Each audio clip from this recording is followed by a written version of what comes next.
মানুষকে মৃত্যুর স্বাদ গ্রহণ করতে হবে। মৃত্যু থেকে কেউ বাঁচতে পারে নাই, আমরাও বাঁচতে পারবো না, ঠিক কিনা বলেন?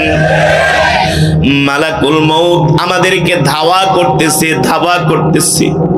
প্রতিটা সেকেন্ডে আমাদের হায়াতের জিন্দেগি নষ্ট হয়ে যাচ্ছে, ঠিক কিনা বলেন? একজন বরফ বিক্রেতা যখন বরফ কিনে মাছ বাজারে বিক্রি করে কি করে না? দেখবেন বরফ যখন গলে যায় ওই বরফ বিক্রেতাটা টেনশনে পড়ে যায়, শুধু মনে মনে কামনা করে আমার বরফগুলো মানুষ কেনে না কেন। বরফ গলে গেলে তার জীবনের মূলধন সব শেষ হয়ে যাবে, ঠিক কিনা বলেন?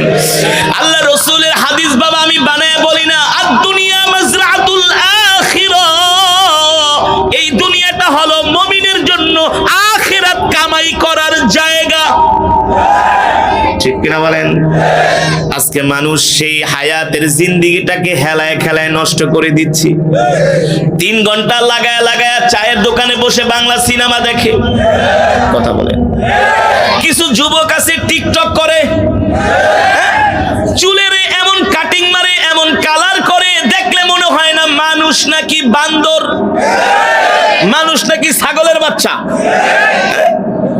চুলের মধ্যে এমন কালার করে, দেখলে মনে হয় এটা আফ্রিকার জঙ্গল থেকে আসছে, ঠিক না? হাফ প্যান্ট পরে মা বাবার সামনে ঘোরে, আছে কি আছে না? আর নাকি নোয়াখালী নাই, হাফ প্যান্ট পরে ভাব দেখায়, এমন ভাব দেখায় মনে হয় কোনোদিন মরবে না, এমন ভাব দেখায় মনে হয় ওর 14 গোষ্ঠী আল্লাহর থেকে চুক্তিপত্র করে আনছে, কোনোদিন মরবে না। আছে কি আছে না? বাবারে বর্তমান প্রজন্মটা খুবই খারাপ। এই প্রজন্মের জেনারেশনটা খুবই না জানে তারা ধর্ম, কথা বল, না আছে তাদের মধ্যে ধর্মের শিক্ষা। শুধু পারে কলেজ ইউনিভার্সিটির হলে হকি স্টিক নিয়ে মারামারি করতে, মাথা ফাটাইতে।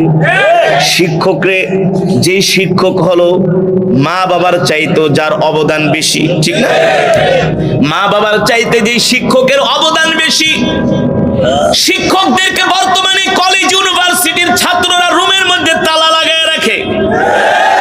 আর স্যার পরীক্ষায় নাম্বার কম দিলেন কেন? আপনি আরে চিনেন না, আই তো ওই দলের একজন নেতা, আছে কি আছেন? আছে না?